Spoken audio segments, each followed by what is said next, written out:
Արտիրոջը, սիրելի Աստծո ժողովուրդ, իմ սրտում կա խոսել երկերկոց 2-րդ գլխի 15 եւ 17 խոսքերի մասին։ Բռնեցեք մեզ համար աղվեսները,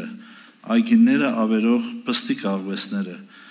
որովհետեւ մեր այգիքը ծաղկել են։ Եվ 17 խոսքը, քանի որ օրվա քամին փչում է եւ ստերները փախչում են, հետ դարձիր, ով իմ սիրեկան, նմանիր այծամին կամ եղնիկի ծագին, որ պատառոտված սարերի վրա են։ Սիրելի եղբայրներ, քույրեր, ինչպես եղբայրները ասեցին, իհարկե մարդու կյանքը երկրի վրա անիմաստ է, եթե հաղորդ չի իրական կյանքին, Աստծո հետ այդ հաղորդությունը չունի։ Տենց ոնց եկել է, տենց էլ գնում է, բայց եթե հանդիպում է իրական կյանքին Հիսուս Քրիստոսին, իր կյանքը իմաստավորվում է եւ ինքը գիտի թե ուր է գնում։ Աստված թող օրհնի, Աստծո ողորմությունը լինի եւ այդ ժամանակը, որ ինչպես Պավել եղբայրն ասեց, իրան ներսում արդեն ոչ թե գործում է մեղքի եւ մարմնի օրենքը, այլ գործում է կյանքի եւ հոգու օրենքը։ Իր ընթացքը արդեն ոչ թե մարմնավոր է, այլ հոգեվոր է, որովհետեւ հաղորդ է եղել կյանքին։ Եվ այդ համարը, որ ես ընթերցեցի, բռնեցեք մեզ համար աղվեսները, այգիները ավերող պստիկ աղվեսները, որտեղ մեր այգիքը ծաղկել են, ընդհանրապես փոքր աղվեսներն են, որ այգիները ավերում են, կարող են ցանկապատի տակով մտնել, արանքներով մտնել, մեծ աղվեսները այդքան վտանգավոր չեն, ինչքան փոքր աղվեսները, մանավանդ այն ժամանակ, երբ որ այգիները ծաղկած են, այդ ժամանակը, որ մտնում են եւ փչացնում են։ Օրինակ ծմերը ոչ մի աղվես էլ վտանգավոր չի, կարող են գալու գնալ, որովհետեւ այգիները, ասենք, ցան տակ են, բայց ամռանը, աշտանը, գարնանը, երբ որ սկսում են արդեն ծաղկել եւ այգիները իրանց ծաղիկները հանում են, այդ ժամանակ այդ փոքր աղվեսները շատ վտանգավոր են, որովհետեւ կարող են այդ այգիները ավիրել։ Փոքր աղվեսները նմանվում է մեր մարդկորեն ասած մանրմուներ մեղքերին, փոքր մեղքերին։ Աստծո մոտ մեծ ու փոքր մեղք չկա, Աստծո մոտ մեղքը մեղք է։ Իհարկե, մարդը զգուշանում է մեծ մեղքերից, ասենք հնահավոր մեղքերից, օրինակ մի սպանիր, մի շնանար եւ այլը, բայց այն փոքր, այն մանրմունը, որ իրան թվում է թե մանրմուններ մեղք է, ասենք հանկարծ միտեղ սուտ խոսած, միտեղ չարախոսես, միտեղ չգիտեմ, նենց արա, որ իրան չնեղացնեն եւ այլը, ասենք այդ մանրմուններ մեղքերը իրան թվում է թե ոչ մի բան են չի վնասի, բայց Աստծո խոսքը ասում է հենց դրանք են վնասում, հենց դրանք է, որ ծաղկած այգին ինչքան կվնասի, եւ դա երբ է հայտնաբերվում, երբ որ այգին ծաղկած է, երբ որ այդ մարդը արթուն վիճակի մեջ է, հոգեվոր արթուն վիճակի մեջ է, ինքը զգում է, որ դրանք իր ներքնաշխարհը փչացնում են։ Ինչպես ասենք, այդ մասին տղամարդիկ շատ լավ կհասկանան, չգիտեմ, կանացից էլ միգուցե հասկանան, օրինակ բարձր, ասենք, էլեկտրական այդ էլեկտրալարերը, որ գնում են բարձր հոսանքի, ասենք, կան շատ բարձր լարումներ, կա 10,000 վոլտ, կա 35,000 վոլտ, կա 110,000 վոլտ, դրանք շատ վտանգավոր են, բայց դրանց այդ, ասենք, այդ գծերի վրա աշխատելը այդքան վտանգ չի սպառնում, որտեղ աշխատելուց առաջ նախ անջատիչներ կան, անջատում են, հետո պլակատներ են կախում, որ մի մոտեցիր, զգուշացիր, որտեղ մահացու է, հետո էլ, ասենք, կա հատուկ հողանցման ծողեր, որ հողանցում են տնում, շատ կերպերով զգուշացում կա, որ նոր այդ գծերի վրա, ասենք, այդ էլեկտրիկները աշխատեն, բայց այն փոքր հոսանքները, որ տան մեջ են, ասենք, 220 վոլտ եւ այլը, դրանք ավելի վտանգավոր են, որովհետեւ դրանց համար զգուշացում չկա։ Մանավանդ ասենք, թող քույրիկները դերեն, մանավանդ կանայք անզգուշ են այդ հոսանքների հանդեպ, հաճախ իրանց այդ հոսանքը խփում է։ Ինչի համար նույնն է այստեղ, այդ փոքր աղվեսները, պստիկ աղվեսները, մանրմուններ կարծեցյալ մեր իմացած կարծեցյալ մեղքերը, որ Աստծո համար նորից եմ ասում, միևնույնն է մանր է, թե խոշոր է, մեղքը, դրանք են, որ մեր ներքնաշխարհը ավիրում են։ Դրա համար Աստված ողորմություն անի, Աստված օրհնի, սիրելի եղբայրներ, քույրեր, համար 17 խոսքը ես դրա համար եմ կարդում։ Քանի որ օրվա քամին փչում է եւ ստվերները փախչում են, հետ դարձիր, ով իմ սիրեկան, նմանիր այցամին կամ եղնիկի ծագին, որ պատառոտված սարերի վրա են։ Ուրեմն Եսայա 59-րդ գլխի մեջ, առաջի երկու խոսքերի մեջ գրված է. Տիրոջ ականջը չի ծանրացել մեզ լսելուց, նրա ձեռքը չի կարճացել մեզ փրկելուց, այլ մի բաժանող պատ կա մեր եւ նրա միջև, դա մեր մեղքերն է։ Հիմա այդ փոքր մանր կարծեսյալ մեղքերը, դրանք արգելք են, որ Աստված մեր հետ ինչ անի հաղորդակցի, որ մենք հաղորդություն ունենանք մեր փրկչի հետ, հաղորդություն ունենանք Տիրոջ հետ, դա խանգարում է եւ դրա համար ասում է, քանի որ օրվա քամին փչում է, շատ հաճախ, շատ տեղերում Սուրբ Գրքի մեջ բնագրում քամի նկատի ունի հոգին, ինչպես օրինակ Հովանու 3-րդ գլխի մեջ, որ ասում է քամին որտեղ որ ուզում է փչում է դու չես իմանում որտեղ է փչում որտեղ է գալիս եւ ուր ակնում, դա նկատի ունի հոգու հետ, ասենք այստեղ էլ երբ որ Սուրբ Հոգին իջնում է մարդու մեջ, երբ որ Սուրբ Հոգու այցելություն է լինում, այդ ստվերները, այդ մեղքերը, որ ստվեր է գցում մարդու մեջ, որ ինչպես գրված է, որ ստվեր է գցում վարակույրի նման մարդու սրտի վրա, որպեսզի փակ լինի երկինքի իր համար, Սուրբ Հոգու ներկայության ժամանակ այդ ստվերները ինչ են անում, փախչում են, մաքրվում են։ Այդ մասին Պողոս առաքյալը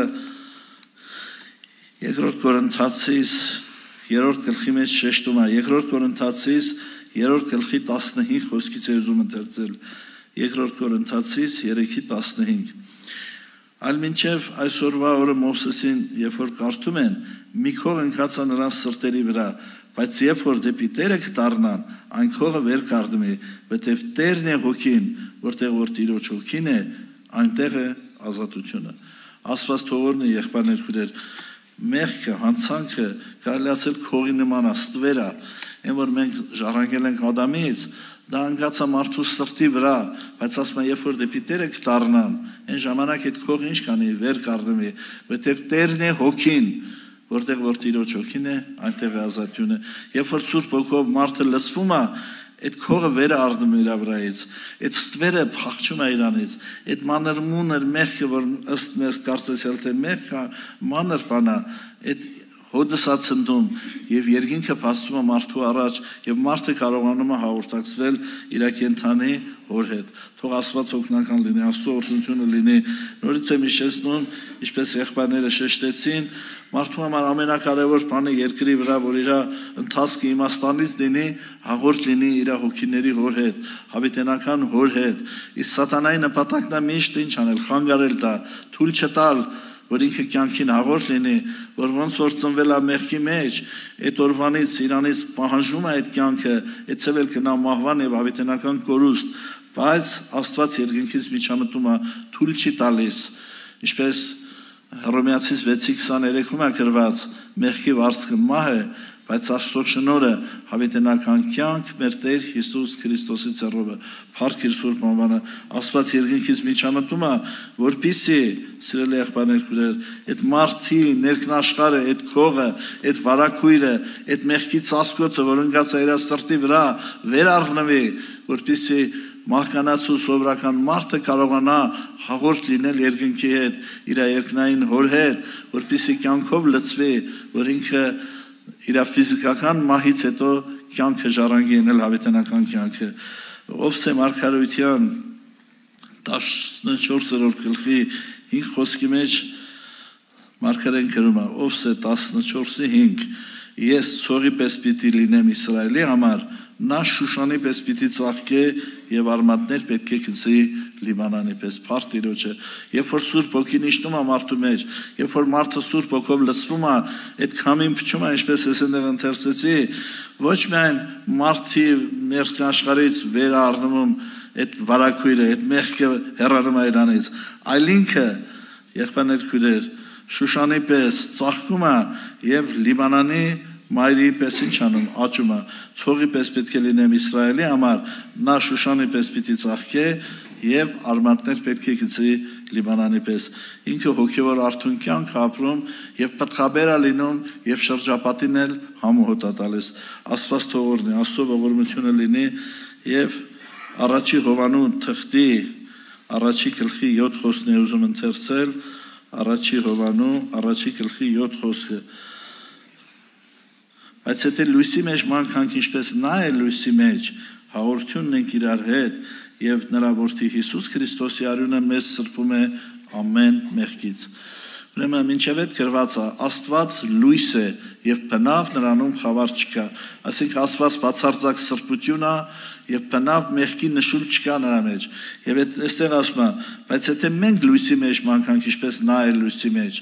հաղորդություն ունենք իրար հետ եւ նրա որդի Հիսուս Քրիստոսի արյունը սրբում է մեզ ամեն մեղքից։ Ինչ է սա նշանակում լույսի մեջ մանկալ չի նշանակում կատարյալ սրբությամբ քայլել, այլ մեր ներքնաշխարհը իրական վիճակը լույսի առջև բերել, ի հայտ բերել, ինչպես Եփեսացիս թղթի մեջ գրված է, ամեն բան լույսից հանդիմանված հայտնի է լինում եւ ամեն բան որ հայտնի է դա լույս է։ Երբ որ մարդը սրտանց խոստովանում է իր ներքնաշխարհում բուն դրած այդ վարակույրը, որ վարակուրված է իր սրտի վրա, այն մանրմունր աղվեսները, որ իր հոգին ավիրում են, երբ որ ինքը դա խոստովանում է Տիրոջ առջև, երբ որ բերում է լույսի մեջ, որտեղ Սուրբ Հոգու գործը առաջինը սա է, որ մարդուն բացահայտի իր մեղավոր վիճակը, որ ինքը ընդունի իր մեղավորությունը եւ դառնա Քրիստոսին։ Այդ ժամանակ ասում է, բացվում է այդ վարակույրը, այդ քողը վերցում է իր վրայից եւ ինքը սկսում է հաղորդ լինել իր երկնային հոր հետ եւ ասում է հաղորդություն ունենք իրար հետ, Աստծո հետ, լույսի հետ եւ նրա որդի Հիսուս Քրիստոսի արյունը մեզ սրբում է ամեն մեղքից։ Աստված թող օրհնի, ինքը բարձրանա, ինքը փառավորվի մեր կյանքում, ինչի համար, որտեղ Աստծուն երկրպագելու համար եղբայրներ քույրեր Սուրբ Գիրքը սովորեցնում է, որ պետք է նրան սրբությամբ երկրպագենք։ Ուրեմն 96 Սաղմոսի 9 խոսքի մեջ գրված է.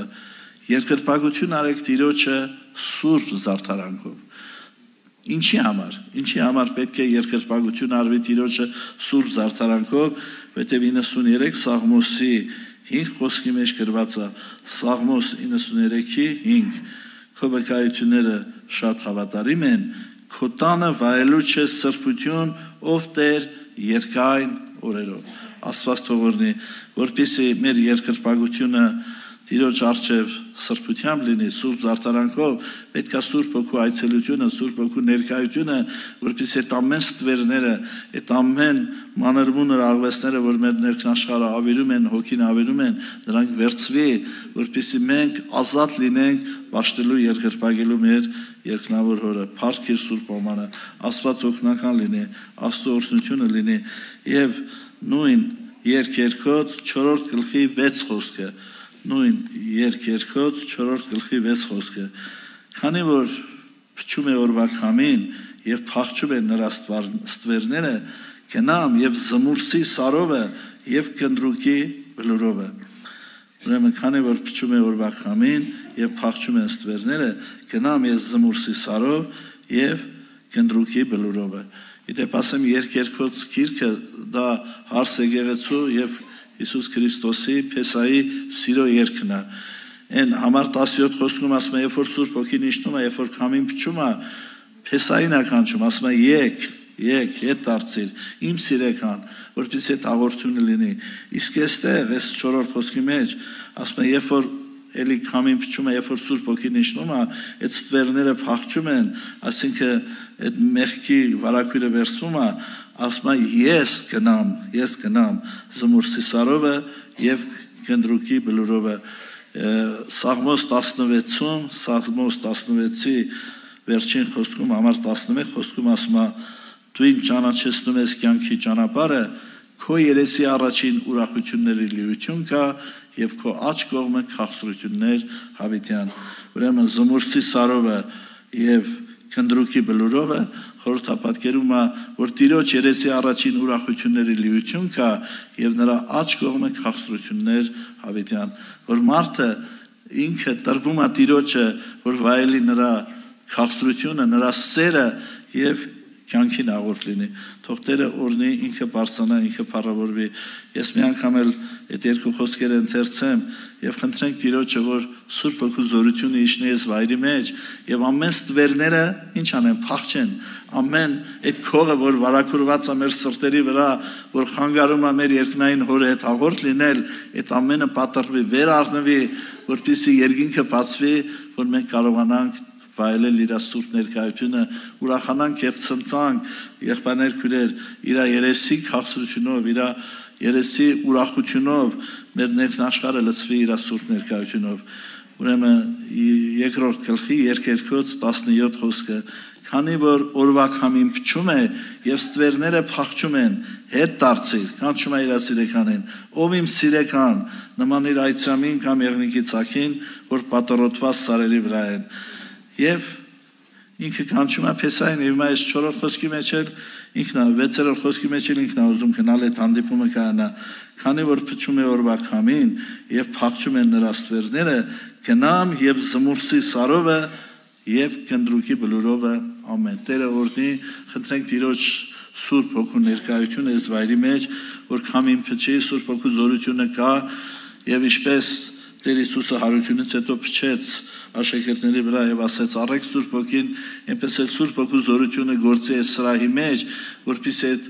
վարակույրը վերցվի որպեսզի սովորական մահկանացու մարդը կարողանա հաղորդվել երկնային հոր հետ որպեսզի իր կյանքը իմաստավորվի որ ինքը ինչի համար է Աստված իրան ծնունդ տվե ինչի համար է ծնվե ինչի համար է ապրում եւ դեպի ուր է քնում իր անունը բարձրանա փառավորվի հավիտյան ամեն աղոթ